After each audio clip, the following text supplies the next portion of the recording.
as the 21st century progresses, the very young mind and the very old mind are going to be particularly vulnerable. And specifically, the decrement in capacity as we get older definitely takes its toll not only on the individual but on the society, with rising costs in medical care as we get older. We are seeing that as adults, as we move into adulthood, we do lose a lot of that creative ability thinking. And we're not very good at becoming more productive at this kind of work.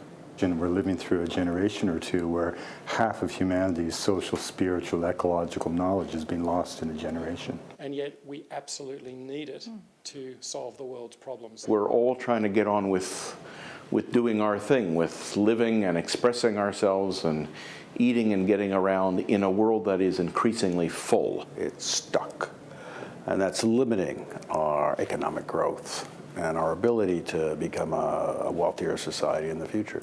Sustainable development cannot happen. We can't have 9 billion people living like the rest of us have. So what we need to do is get busy doing things very differently.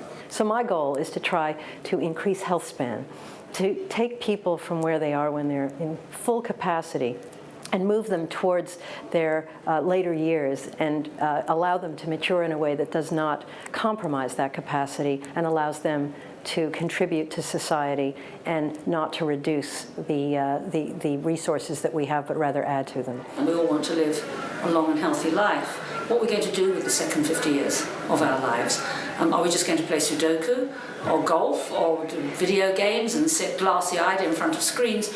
Or can we start to craft a society and think about the issues of giving people with the second 50 years of their life, and this will be at least 1 in 3 people as time goes on, a fulfilling and interesting, perhaps even a better experience than they had for the first 50 years of their life. And I think that we need to really address that. It's a real problem. Real change occurs through people having personal experiences and transforming within themselves. People need to be more open-minded. They need to accept change and be open to change. Opportunity I see is to recognize that reality and act wisely from that recognition.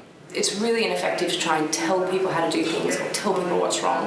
What they need to do is see it for themselves and discover it for themselves. I think managing ideas and all the innovation going on around us, we live in a time where the internet has shattered barriers to entry in every single industry. So this same connectivity that connects our problems also gives us wonderful opportunities. There is a huge amount of innovation capability that's trapped within individuals, trapped within organizations, trapped within societies. So one of the biggest challenges of our time is managing all the ideas that come through, deciding which ones are the good ones and persevering with them.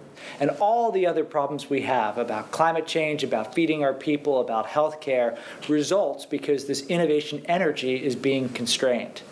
And I'd much rather see a world where the brain power, the creativity of the world was directed to things which perhaps were more useful. That you take all this energy and you harness it, you unleash it, and you allow really big solutions to really important problems.